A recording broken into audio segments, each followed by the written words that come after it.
you join me in Melbourne because right behind me is the unveiling of this. This is the Cadillac Lyriq, and it's Cadillac's foray back into the Australian and New Zealand markets. And look at this thing. It is as big as Texas, and it's more American than medical debt. But price and range, I'd love to tell you that, but I can't because we don't know the price yet. This is the unveiling, not the launch. We won't know the price for a little bit longer, but I can tell you the range approximately according to the American specs. It's 500-ish kilometers per charge. What that's going to be like in New Zealand, I don't know, we'll find out. But right now, look at it. I won't lie, when someone suggested Cadillac, we all have an image in our mind of Cadillac, and in my mind it's, beige, elderly, Floridian, but this is not that. Look at it. It's a masterpiece. We don't know how many model variants there'll be of this one. This one has a 102 kilowatt hour battery pack, so like I said, probably around 500 Ks per charge. Price, I could only guess. My guess is probably around 120,000 New Zealand. It could be miles off. Place your bets in the comments. Let's go and check out the inside though. Oops, no, it's locked. Let's not check out the, oh no, we've been kicked out. Oh geez, I broke it. Check this out. Coated in Napa leather from the finest nappies. Bucket loads of room, heaps of storage. We've got the whole control panel set up here. It's floating. This thing operates. Little toggle switch here. This little very BMW iX-M60 control knob here. We've also got the control knobs on the door for the seat. And of course it's got seated heats and ventilated seats. We've also got things like in here, we've got a little phone charging pocket here. You can chuck your phone in there, it's wireless charging as well. And of course, this display, this is the piece of resistance. This is 33 inches wide, and it's one entire piece. It's not broken up into many pieces like my shattered heart. This is all one piece, up to 9K definition as well.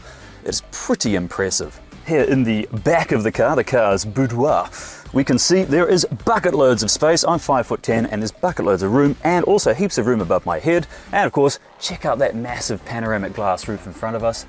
That is sweet.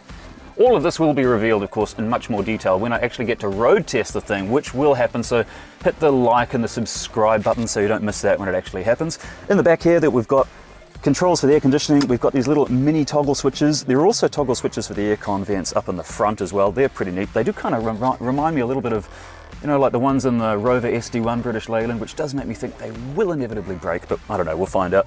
There's also a power outlet right here in the back. It looks like looks like 230 volts, I'm not sure. But of course we've got USB charging everywhere. And the sound system. You probably noticed in the headrest in the front there, it's got speakers built in. What it sounds like in the real world, we're going to find out.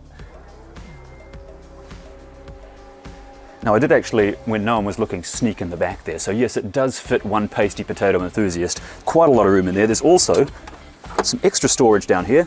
As for the front, I'm not allowed to open the bonnet, unfortunately, but I can tell you that it looks like there is no fartment or front compartment up there. Yes, there's a lot to unpack in this big American beast, so I'll run you through what I thought are the vehicle's highlights, such as the 33-inch display, which runs Android Automotive, so you'll be able to load apps onto your car through the Play Store, and Google Maps will be built in. It's also got Appalachian CarPlay and androgynous auto as standard, and even a driver's seat that will vibrate depending on where a hazard is. So if you're trying to merge into the right lane and someone's in your blind spot, your right buttock will be informed. But most importantly for the driver, the behind the wheel feel is, and this is very unscientific, but it's tingly. It feels good. It's a big, luxurious, fast lesson in physics. In fact, this variant is all-wheel drive, and that's probably the only option we'll get in Kiwi or Kangaroo land, with 375 kilowatts and 610 torquing newtons, so this yank tank will hit 100 k's an hour in 4.6 seconds. It charges quick too, at 190 kilowatts DC, so an 80% charge at full speed's about 30 minutes. If you want to see one in person though, which if you like cars you really should do, then shortly we should see Cadillac Experience Centres popping up in Auckland, Sydney and Melbourne, so you'll get the chance to climb all over one before the first models hit the streets, aiming for late 2024. And while I have you, let me do a 19-second shout out to Ecotricity, which is New Zealand's only certified climate positive power company. Every electron supplied to your house and car is from wind, hydro and solar, so it's really affordable, plus it's free range and gluten free. Okay, I made that up, but if you want to help turn back the clock on climate change, sign up at ecotricity.co.nz. Help give your kids a future, unless of course you don't like them. But about the car, it looks good and it sounds good too, but it's not finished.